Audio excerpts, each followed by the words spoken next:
All right, it's time for Tanya Summary Shiur, week 52. And from here on out, I think we're going to do things ever so slightly differently. I am, as Hashem, going to do a shiur right now on the last 3 chapters of Higaras HaKodesh, and then concerning the Kuntres Acharin, the endnotes that the Alter Rebbe made for Tanya, which are very complicated, very Kabbalistic. Not necessarily all of them. The last one is a little bit on the simpler side, but in general, they're on the more complicated side. I think I'm going to actually do them in groupings of chapters instead of just by the week. Over here, I feel a little bit more freedom to stop in the middle of a chapter, if that's what the week's Tanya did. But for these last chapters, I don't really think that you're able to give across the idea without just giving it in one fell swoop. So that's just a disclaimer. And without further ado, let's go right into it. In chapter 30 of Higaras HaKodesh, the Alter Rebbe starts off that there's a statement of the Chachamim that anyone that usually comes to Shul and one day they don't come, Hashem asks about them. So Alter Rebbe says a similar thing that goes on with tzedakah, that people that regularly give tzedakah are essentially causing a great Kabbalistic effect. And he elaborates on that for a little bit, but that is essentially the point, that someone that regularly gives tzedakah, also Hashem is asking about them if one day they don't give. And so essentially the Alter Rebbe encourages everyone that if they have a regular amount that they're used to donating to the causes which he fundraises for, that they should continue donating as per usual. So that is chapter 30, very short. Chapter 31, Alter Rebbe starts off with a statement. It says in Tikkun Zohar that the Shekhinah is ailing in Golos, it's in pain when it's in Golos Kaviyachol. So the Alter Rebbe explains that just like when you have a body, and the body has an organ, and the organ is in pain, so the entire body is able to be affected by it. Like if there's a blood clot in one area, then the entire circulation system is going to be down, is going to be affected. So too, the souls of Yidden, of Jews, are called the Eivarim, they're called the organs of the Shekhinah. The Alter Rebbe says that the Shekhinah is akin to a heart, which pumps blood through all of the organs, and all of the organs refer to all of the neshamas. The Alter Rebbe brings a lot of examples of various Maimarei Chazal, statements of the sages, which are in line with this notion, although none of them say it explicitly, as the Alter Rebbe is saying it with this comparison, but in general, that this lines up with a lot of notions expressed by the sages. And the Alter Rebbe concludes by pointing out, he says, with this we have a much deeper understanding of the importance of unity amongst Jews. He says that the Chachamim say that the reason for the destruction of the second Beis HaMikdash and the falling of the Jews in Galus, in exile, and the departure of the Shekhinah, everything is blamed on sinas chinam, on free hatred. Hatred that doesn't exist, not even that there's two people and they have a business argument, so they don't like each other, but just simple people just didn't like each other.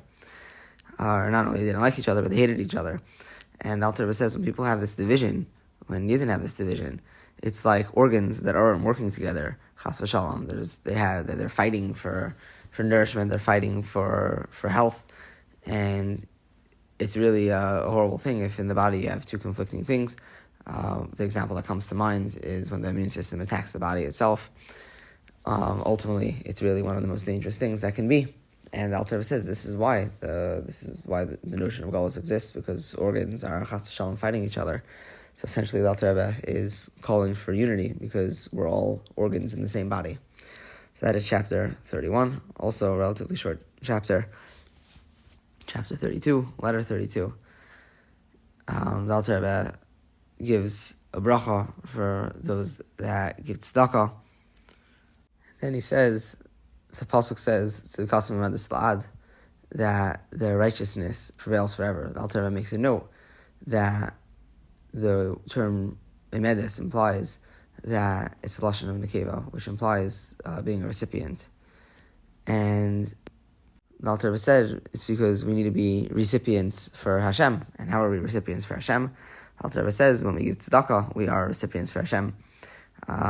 Vicious cycle almost in the grammar, but yeah, Tzedkasam makes that we are emedes, that the fact that we give tzedakah causes that we are recipients for Hashem. And the Alter Rebbe says that it's like a candle, a flame of a candle, I should say. It needs the candle. It needs a wick.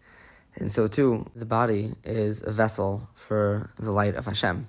But the Alter Rebbe says that all of this is only so that we could have an appreciation of Hashem down here in this world.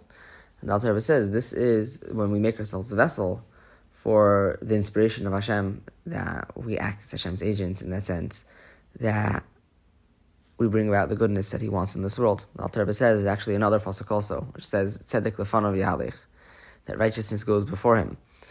And the Alter Rebbe says that these two psukim refer to two different eras.